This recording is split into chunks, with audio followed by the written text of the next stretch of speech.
কত মানুষের গোরস্থানে শোয়া দিলাম, কত মানুষের গোসল করাইলাম, কত মানুষের দাফন করাইলাম। কোন দিন যেন আমার কাফনের জন্য মানুষ আইব। এত বাড়াবাড়ি কেন রে বাবা?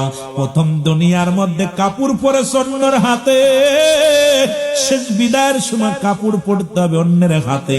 তবে কেন এত হানাহানি? তবে কেন এত মারামারি? তবে কেন এত অহংকার? কারণ নিজের কাপড় নিজে পরার মতো তোমার ক্ষমতা কেউ দেয় নাই।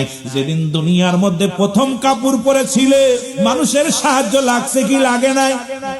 জোরে বলেন, লাগছে কি লাগে নাই? এরা বেশি ওয়াজ লাগবে না। এই দুইটা জিনিস যদি কোনো ব্যক্তি খেয়াল করে, জীবনের প্রথম লজ্জা স্থানকে আপনার ঢাকছে কে? বেবর্ণ মুসলমান, আপনার প্রতিবেশী, আপনার মা, আপনার খালা, আপনার ফুফু। পৃথিবীর মধ্যমের হাতে কাপড় পরা লাগছে। আবার বিদায়ের সময়, শেষ বিদায়ের সময় অন্য মানুষ কাপড় পরাইয়া দিবে। মহিলাদেরকে দিবে মেয়েরা, পুরুষকে দিবে পুরুষেরা। সুতরাং অন্যের হাতে কাপড় প্রথম পরেছ, শেষ বিদায় অন্যের হাতে কাপড়। তবে কেন এত মামলা? তবে কেন এত দ্বন্দ্ব?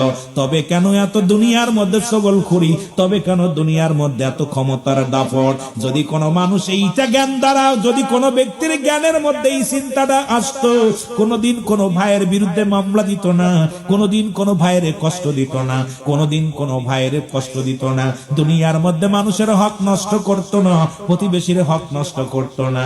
কারণ কবর করবে তোমার, কেউ বা কবর করবে প্রতিবেশীরা, কেউ বা তোমার দাফন করাবে, কেউ তোমারে কাফন পরাবে, কেউ জানাজায় শরীক হবে, কেউ তোমারে গোসল করাইবে। সবই প্রতিবেশীর সাহায্য লাগবে। এই দুনিয়ার জিন্দেগি ক্ষণস্থায়ী জিন্দেগি, চিরস্থায়ী জিন্দেগি হলো আমার কবর। সেই কবরের চিন্তা করার দরকার আছে কিনা?